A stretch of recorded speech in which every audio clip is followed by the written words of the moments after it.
지난 한 주일 동안 건강하셨습니까? 여러분의 건강지킴이 TV닥터 인사이드 곽동원입니다.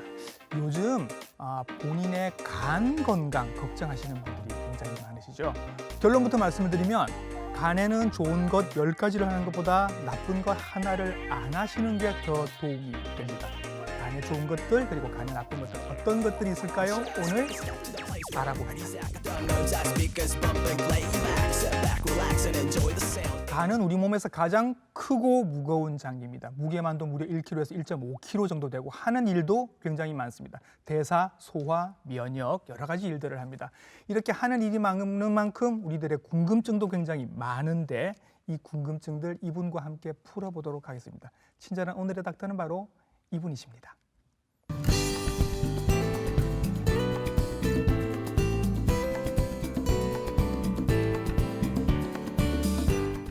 네, 스튜디오에 나와 계십니다. 간내과 전문의 서광일 선생님이십니다. 선생님 안녕하십니까?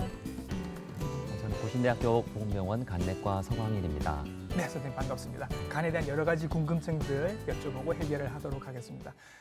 이 얘기부터 하죠. 이제는 거의 다 아시는데 피로가 간 때문이 아닌 건 대충은 알 것 같은데 근데 간이 나빠하시는 분들은 피로해 하시는 것 같긴 합니다.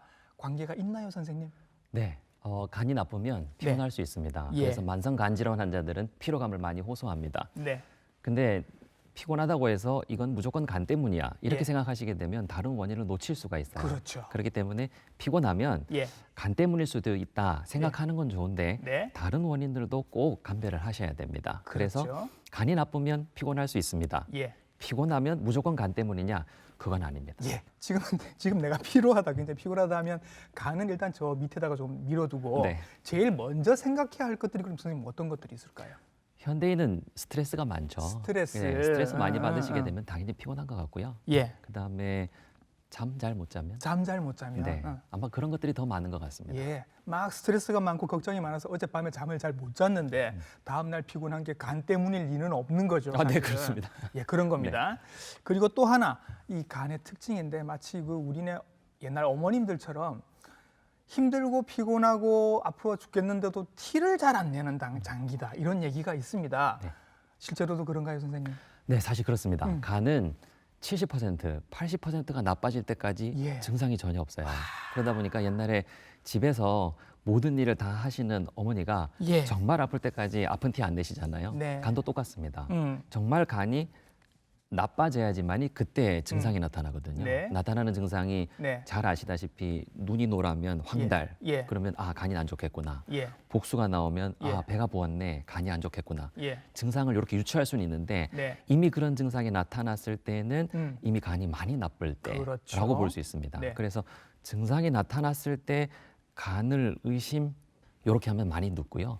사실은 요즘에는 건강검진 많이 하시니까 이 증상이 나타나기 전에 간이 나쁜가 이걸 발견하시는 것이 더 중요하겠습니다. 증상이 없을 때 매년 검사를 하시는 게 정기검진 하시는 게 중요하다. 나중에 또 얘기를 하겠습니다만 일단 혈액검사랑 초음파 검사가 일단 기본이 될 겁니다. 그렇죠? 네, 국가에서도 그걸 권장하고 가이드라인이나 학회에서도 제일 중요하게 생각하는 것이 간에 있어서는 피검사에다가 영상으로 반드시 눈으로 보는 걸 권하죠. 그래서 만성으로 안 좋거나 혹은 간질환의 가족력이 있는 분들은 6개월 다닙니다. 6개월 간격으로 피검사 그리고 영상검사는 초음파 가장 기본입니다. 검진이 가장 중요하다라고 처음부터 이제 말씀을 드렸습니다. 자, 최근에는 과거와는 다르게 과거에는 뭐 B형 간염, C형 간염 이런 것들이 이제 나중에 뭐 지방 간암이 된다더라 뭐 이런 이야기들이 있었습니다만 최근의 화두는 지방간입니다, 선생님. 그렇죠. 지방간 얘기가 나온 김에 지방간이 뭐다라고 이제 좀 정의를 내려주시죠. 네, 말 그대로 지방간입니다. 간 안에 지방이 많을 때 이를 가지고 지방간이라 그러는데요. 옛날에는 지방간이 있으면 잘 살고 부자인 사람들이 잘 먹어서 지방이 있다 그래서 병으로 생각을 안 했습니다. 간에도 기름이 꼈나 보다. 그렇죠. 그렇게 생각했죠. 그래서 옛날에는 지방간이 있으면 그걸 심각하게 받아들이지 않았고 의료계 쪽에서도 이 정도면 괜찮구나라고 생각을 했었습니다. 그런데 지방간이 있는 사람들 중에 일부 환자들은 간이 나빠집니다. 나빠지는데 어디까지 나빠지느냐? 간경화도 오고요. 나중에는 간암도 생기는 거예요. 그러다 보니까 지방간을 그냥 두면 안 되겠다라고 이제 많이 알게 된 거죠. 그래서 지방간이 요즘 많이 중요하게 화두가 되고 있습니다. 그래서 오늘도 지방간에 대한 얘기를 굉장히 많이 할 텐데 일단 여러분들이 알고 계시는 지방간 하면 보통은 술 때문 이렇게 생각하시는 분들이 그렇죠. 많습니다. 네. 실제로도 그렇기도 하지요, 선생님. 맞습니다. 이술 마시는 분들을 대상으로 검사를 해보면 예. 한 100명이 술을 마셔서 병원에 왔다. 거의 100명 전부가 다 지방간이 있다고 보셔도 돼요. 술을 많이 드신다 하면 당신은 지방간이 있을 거예요 하면 진짜로 지방간이 네, 있다. 초음파에 보면 지방간이 분명히 있습니다. 예. 그래서 통계적으로도 90% 이상은 지방간이 있는 걸로 나오거든요. 예. 그래서 술 때문 맞는데요. 예. 술 안 마시는 분들도 지방간이 꽤 많습니다. 이제 그게 문제죠. 예. 네, 그래서 건강 검진을 하셨던 분들 다 모아봤더니 예. 우리나라 젊은 성인들 예. 100명 중에 30명이 지방간 갖고 있어요. 술을 안 먹는다 하더라도. 예. 그리고 이제 술 안 먹는다 하시는 종교를 가지시는 분들도 예. 의외로 30% 이상 지방을 갖고 계십니다. 예. 그래서 지방간은 술 꼭 그렇지는 않습니다. 오히려 술 이외의 원인이 더 많은 경우가 많습니다. 네. 술 때문에 생기는 지방간은 뭐 확실하다. 술을 많이 드시는 분은. 그러면 이제 궁금해지는 건 이런 건 거죠.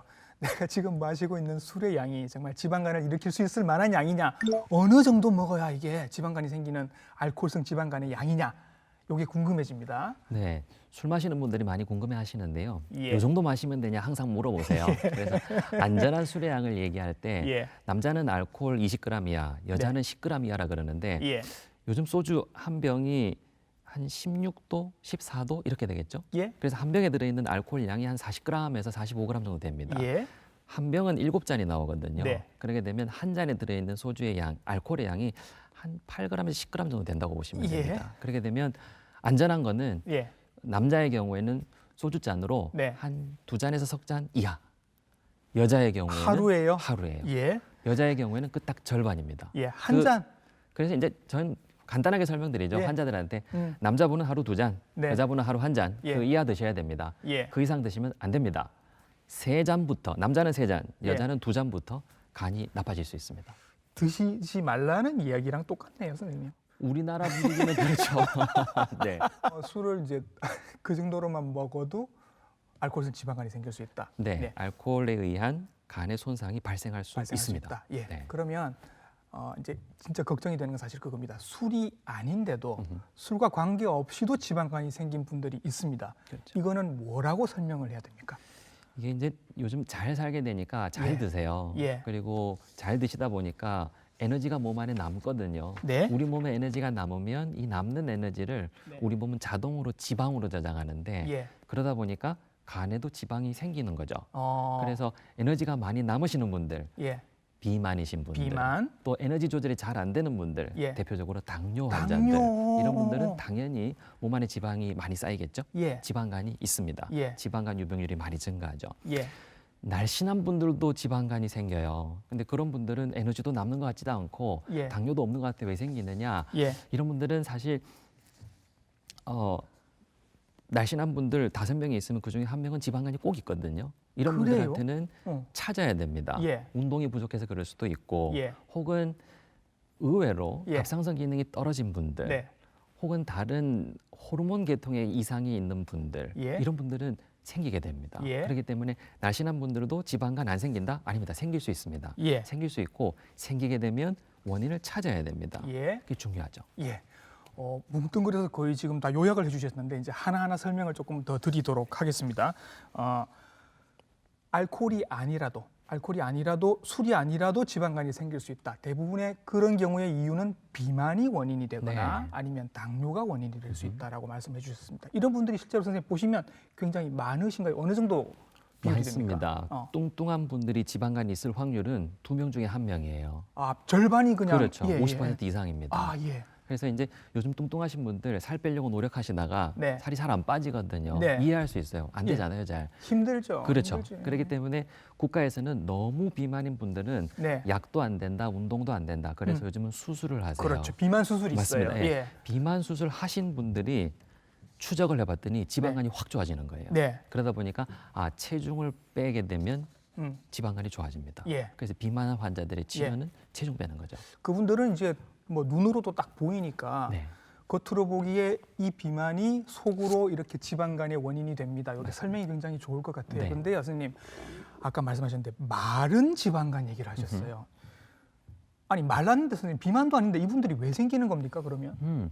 이제 저희가 쭉 데이터를 보면 예. 갑상선 기능이 떨어진 분들은 마른데 젊으신데도 지방간이 있는 경우가 있습니다. 아, 갑상선 질환. 거꾸로 예. 지방간이 있는 마른 분인데 이 사람이 왜 지방간이 왔을까 찾아가다 보니까 갑상선 기능이 떨어진 분들이 계셨어요. 이제 그런 경우가 있고요. 예. 그다음에 식사를 좀 불규칙하게 하시는데 한 번에 많이 먹고 바로 주무시는 분들이 계세요. 근데 그런 분들 같은 경우에는 이제 임상적으로 봤을 때 예. 먹고 바로 주무시는 분들 그리고 예. 식사가 불규칙하신 분들은 의외로 지방간이 있는 경우가 많았습니다. 그러니까 이제 3교대 하시는데 이게 자꾸 바뀌고 하는 분들이 있으시단 네, 말이죠. 제가 예. 기억에 남는 거는 예. 스튜어디스. 아, 굉장히 날씬하시고 그렇지. 그러신데 잘 안 드세요. 네. 그런데 이제 내린 다음에 잠깐 쉬시는 시간에 건강검진했더니 의외로 지방간이 있으신 거예요. 그래요. 네, 그런 분들 오시게 되면 들어보면 드시는 양이 많지는 않습니다. 많지는 않은데 생활이 불규칙하게 되고 드시고 난 다음에 휴식 시간이 일정하지 않고 예. 이러한 것들이 결국 지방간을 일으키는 것 같고요. 또 최근에는 코골이 많이 하시는 분들요. 예. 네, 수면 무호흡증 있는 예. 분들 그런 분들도 지방간이 있습니다. 그러면 선생님 이렇잖아요. 비만이 있으시면 살 빼세요라고 얘기가 가능하단 그렇죠. 말이에요. 그런데 날씬하신 분한테 살을 뺄 살이 없지 않습니까? 이분한테는 어떻게 그러면 얘기를 하시나요? 의외로 날씬하신 분들을 네. 검사를 해보면 지방이 전체보다 조금 더 비율이 높다고 봐야 되겠죠. 아, 그런 비율이. 분들이 많으세요. 예. 그래서 오히려 근육량이 적으세요. 네. 날씬하신 분들이. 예. 그러다 보니까 그분들한테 권해드리는 거는 네. 체중 전체를 빼기보다는 네. 운동을 해서 근육량을 늘리고 지방을 줄이는 걸 권장합니다. 아. 그러다 보면 몸의 퍼센테이지가 달라지겠죠. 예. 구성 성분이 달라지는 겁니다. 예. 그게 결국 그분들한테는 치료에 도움이 되는 거죠. 그렇군요. 네. 이게 뭔가 거리가 좀 있는 것 같은데 음. 근육이랑 지방간이랑 그럼 어떻게 관계가 있는 거예요, 선생님? 근육량이 많으신 분들은 음. 활동량이 똑같다 하더라도 에너지 소비를 많이 하겠죠. 그렇죠. 그렇죠. 예, 그러니까 이제 선생님하고 저하고 예. 덩치가 조금 비슷할래나? 근데 비슷하죠? 선생님 만약에 예, 예. 근육이 많으시면 예. 똑같이 저희가 음식 먹더라도 선생님은 에너지를 많이 쓰실 쓰고, 거고 저는 적게 쓸 거니까 아. 저는 지방이 많을 거고 아. 선생님은 지방이 적을 거고 예. 그렇게 생각하시게 되면 일맥상통할 겁니다. 네. 그래서 근육량을 키우게 되면 우리가 쉬고 있을 때 쓰는 에너지 양 이것이 많아지거든요. 예. 그러게 되면 결국 지방 연소를 많이 할 거다. 에너지를 많이 쓸 거다. 이제 생각해 보면 에너지 남는 게 적겠죠. 네. 그러게 되면 지방간도 덜 생길 거다 생각할 수 있습니다. 그리고 저희 환자들 간이 안 좋은 분들은 제가 쭉 봤더니 근육량이 많을수록 오래 사세요. 아. 그리고 간암 환자의 수명도 경우 길어지더라고요. 네, 근육이 맞아요. 많으니까. 네.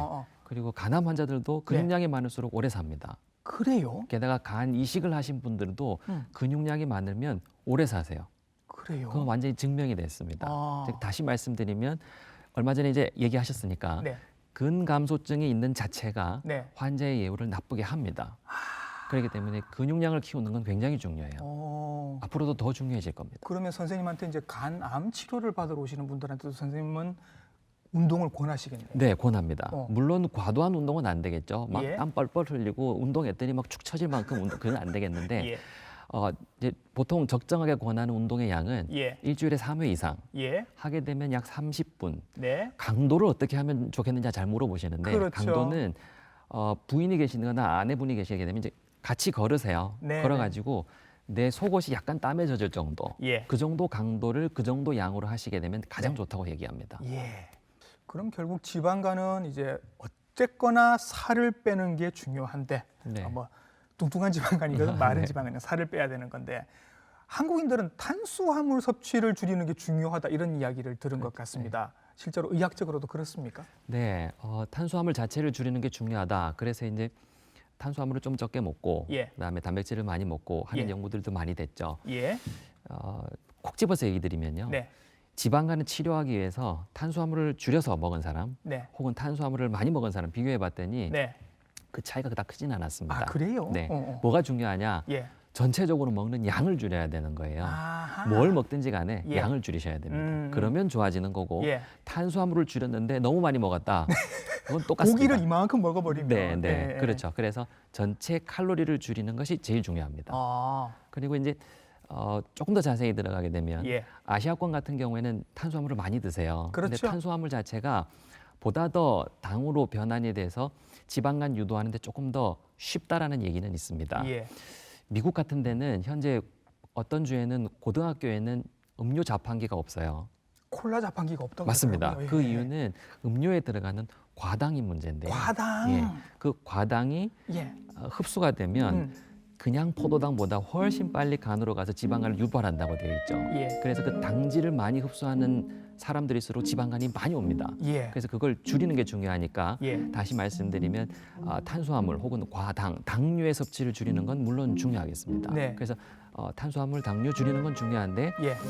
치료의 목적으로 탄수화물 줄이는 대신 이거 많이 먹자 이건 안 되고요. 예. 일단 원칙적으로는 전체 칼로리를 줄이는 게 더 중요합니다. 고기를 너무 많이 드시는 분이라면 고기 양을 줄이셔야 될 거고. 네, 전체 양을 줄여요. 밥을 많이 드시는 분이면 밥의 양을 줄여야 될 거고. 청소년들 중에 또 왜 물 대신 계속 탄산 같은 거를 계속 이렇게 과일 주스 같은 네. 걸 달고 사는 친구들이 있습니다. 네. 이런 친구들은 그걸 줄여야 하는 거고 전체적인 칼로리 양을 줄이는 게 중요하다. 맞습니다. 이렇게 말씀을 해주셨습니다.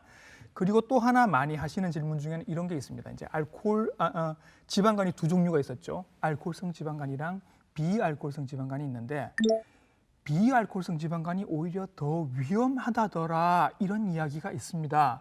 이것도 해결을 해주셔야 할 것 같습니다. 네, 알코올성 지방간 물론 위험합니다. 예. 언제 위험하냐? 술 안 끊고 계속 드시게 되면 위험하겠죠. 당연하죠. 그래서 그건 네. 알코올성 지방간은 치료가 술 끊으면 됩니다. 예. 간단해요. 예. 그래서 치료할 수 있는 여지가 분명히 있습니다. 예. 비알코올성 지방간은요. 네. 원인이 많죠. 음. 게다가 치료는 생활 습관을 교정하는 겁니다. 예. 뭐 음식을 좀 적게 드세요. 운동하세요. 이제 체중을 줄이세요. 근데 술 끊는 것보다 체중 줄이는 게 힘들거든요. 제가 보증합니다. 술 끊는 것보다 체중 줄이는 게 더 어렵습니다. 그러다 보니 일단 임상적으로 제가 경험해 보기에는 예. 비알코올성 지방간 환자들이 예. 중증도는 분명히 약한데 예. 길게 봤을 때는 이분들도 위험할 수 있습니다. 왜냐하면 그렇죠. 교정이 잘 안 되거든요. 예. 근데 술 드시는 분들은 조금 심각하면 끊습니다. 예. 끊게 되면 더 악화되지 않는 경우가 많죠. 예. 그래서 하다못해 뭐 술 끊는 교정 시설 같은 데라도 이렇게 네. 들어가 계시면 강제로라도 술을 끊게 되는데 생활 습관 고치는 건 이건 정말 어려운 일이라. 어려워요. 그런 의미에서 이제 비알코올성 지방간이 조금 어려울 수 있다. 뭐 이런 맞습니다. 얘기인 것 같습니다. 네.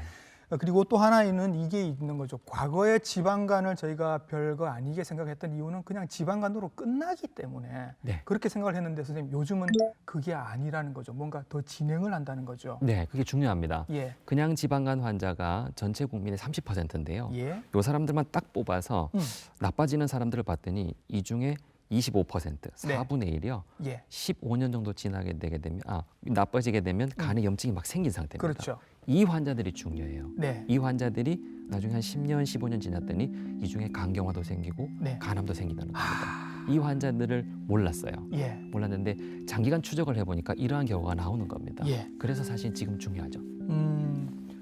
4명 중에 1명 정도가 간 경화가 생길 수 있고. 그러니까 다시 정리해 드릴게요. 예, 예. 그러니까 이제 지방간 환자들이 네. 있으면 이 중에 4명 중에 1명은 간에 염증이 막 생긴 상태입니다. 지방간염이 생기고 요럴 환자들 중에 4분의 1이 결국은 간암, 간경화로 가게 됩니다. 간염이나 간경화로 간다. 네.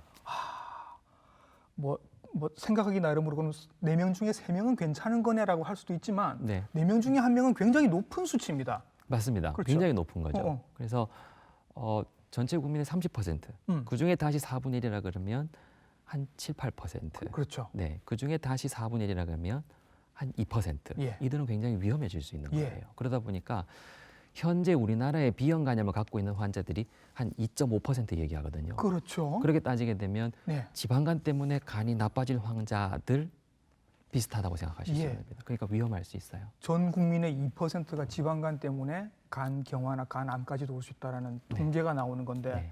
당장 지금이라도 가서 초음파 검사를 받아봐야 될 것 같은 불안감 같은 게 지금 생기는데요. 네. 검사 선생님 이런 거 있습니다. 이제 저희들이 그냥 무료로 하는 국가 검진 중에도 초음파는 없지만 간 기능 검사는 있단 말이죠. 혈액 네. 검사로 하는 거. 네. 보통 이제 간 수치 선생님 이렇게 얘기를 합니다. 이 수치가 지방간을 체크하는데 도움이 될까요? 간 수치는 크게 도움이 되지는 않아요. 그런가요? 심각하게 간에 염증이 막 생기고 있는 환자들은 검사해 보면 수치가 올라 있습니다. 네. 그런데 그냥 단순히 지방간이 있거나 네. 아니면 약하게 염증이 있는 분들은 네. 피 검사를 해봐도 안 나타나는 경우가 더 많습니다. 그래요? 그래서 병원에 있어 보면 네. 다 정상이었는데 네. 지방간만 있었다고 했는데 네. 간암이 생기는 분들도 있어요. 예. 이런 분들은 왜 생겼느냐? 예. 난 검사해봤는데 다 정상이었는데 그렇죠. 왜 생긴 거냐? 네. 예. 이게 드물긴 하지만 생깁니다. 예. 이게 다 검사에서 다 안 나타나는 거죠. 네. 그래서 지방간이 있는데 피검사 정상이다. 그래서 네. 괜찮다라고 생각하는 건 조금의 위험이 있습니다. 그러니까 이 피 검사만으로는 절대 알 수 없다. 그러면서 뭘 해야 확인할 수 있나요?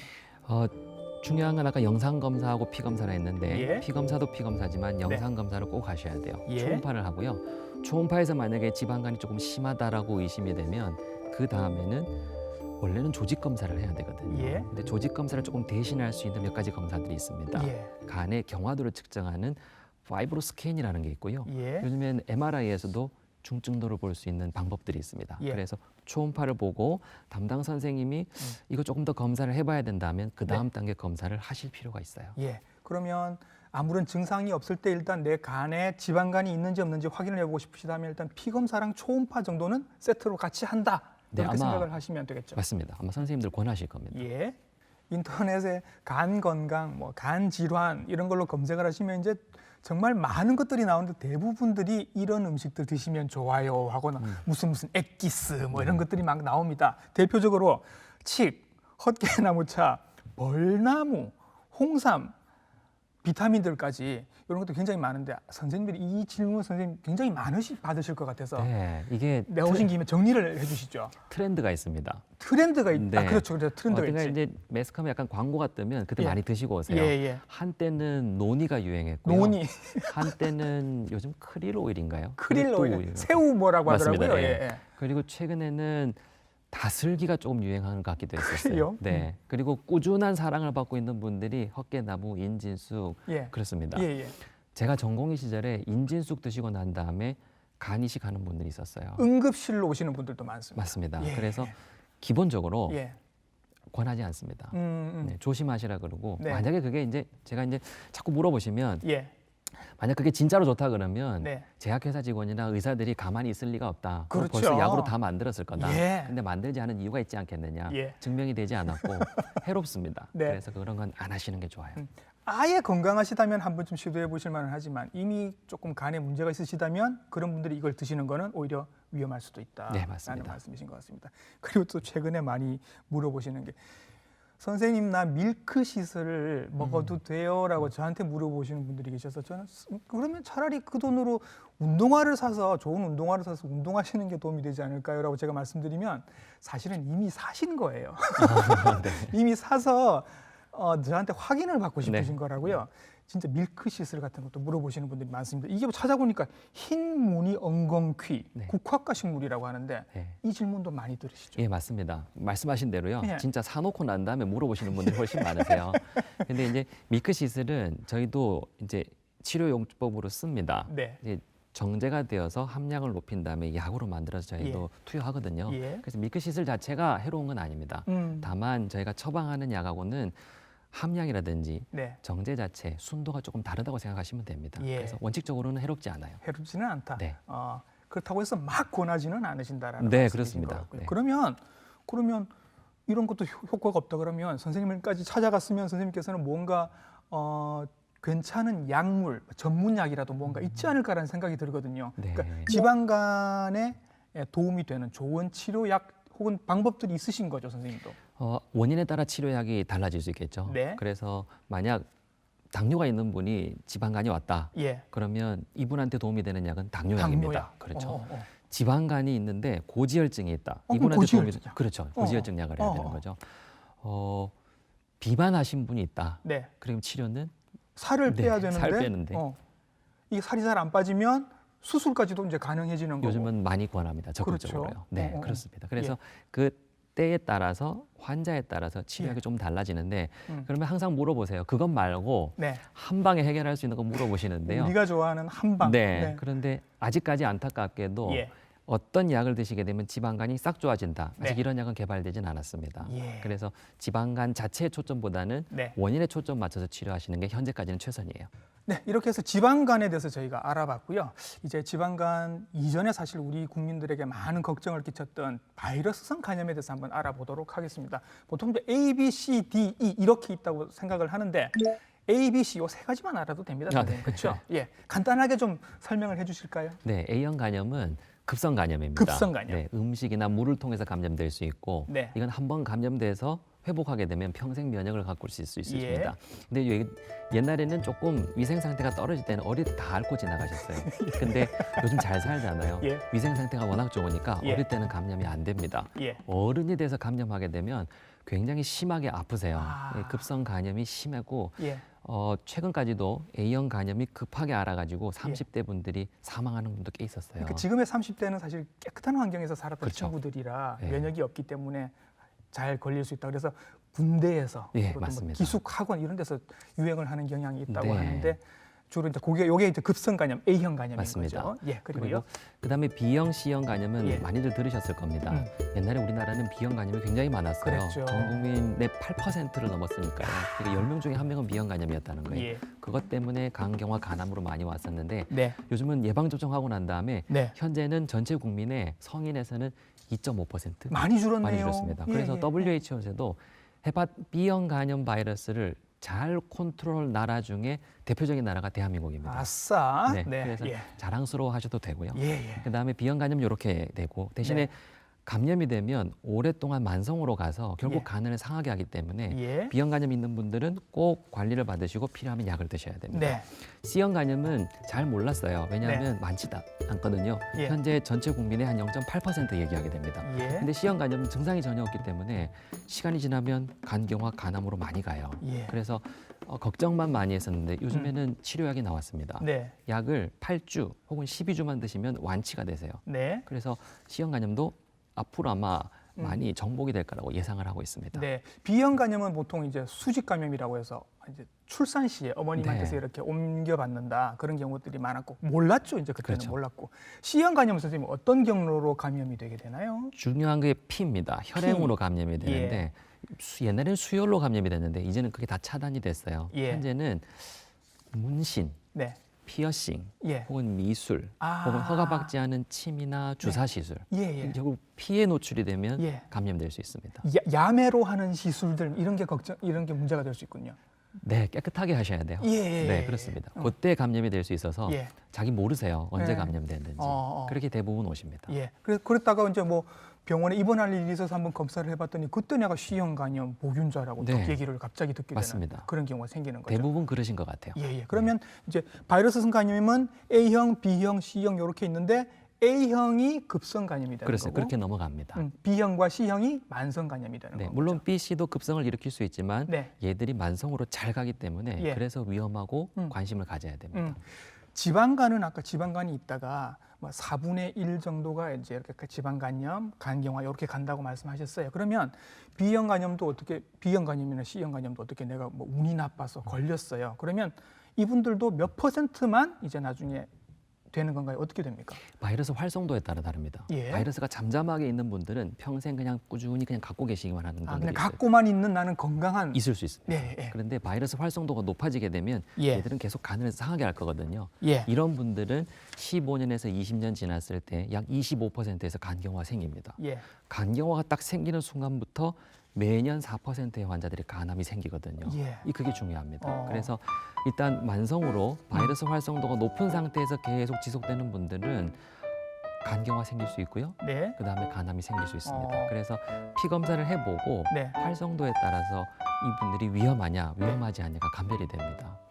주기적으로 체크를 해보시는 게 굉장히 중요하겠군요. 이분들은. 원칙이 있어요. 6개월 간격입니다. 6개월 간격으로 그렇게 검사를 해서 확인을 해보시면 되겠고 내가 그럼 B형 감염 뭐 보균자다, C형 감염 보균자다라고 하면 내가 남에게 옮길 위험도 있습니까? 그렇죠. 바이러스 활성도가 높을수록 전염력이 있습니다. 전염은 어떻게 되느냐? 혈행성이거든요. 피를 통해서 전염이 됩니다. 피를 통해 전염되는 경우는 사실 거의 없겠죠. 거의 없죠. 그래서 이제 괜찮다고 생각했는데 가까운 부부관계라든지 혹은 가끔 손톱깎이를 같이 쓰는데 피가 나는 경우가 있어요. 그걸 손톱깎이에 묻어서? 네, 그럴 수가 있고 그다음에 칫솔은 같이 안 쓰는데 치약 같이 쓰시는 분들이 있거든요. 근데 칫솔질 하다 보면 피가 나요. 근데 이것이 가족들 간에 전염될 수 있습니다. 그래서 만성 C형 감염이 있는 환자들에게 뭘 같이 하면 안 되느냐? 가까운 이제 위생기구들 네네. 네, 이런 것들은 같이 쓰지 말라고 권고합니다. 개인 용구를 쓰시면 되겠네요. 네, 그래서 미국 같은 데서는 빗도 같이 쓰지 말라 그래요.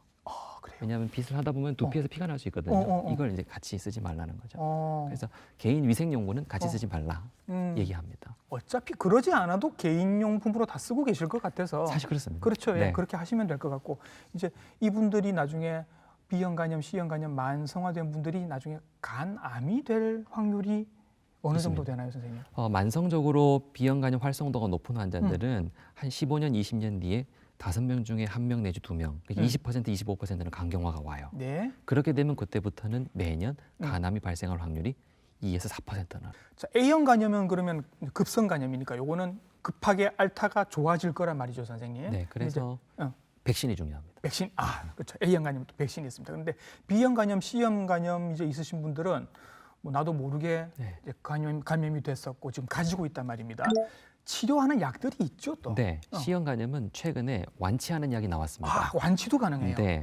짧으면 8주, 길면 12주. 네. 약만 드시게 되면 거의 대부분 완치세요. 예. 지금 나오는 약 거의 100% 완치되는 걸로 나오거든요. 예. 그렇기 때문에 진단만 잘 받으시면 네. 약 먹었을 때 완치할 수 있습니다. 네. 근데 안타깝게도 B형 간염 바이러스는 아직까지 완치약이 안 나왔어요. 예. 지금 우리가 하는 거는 바이러스 활성도를 억제하는 약은 나와 있습니다. 예.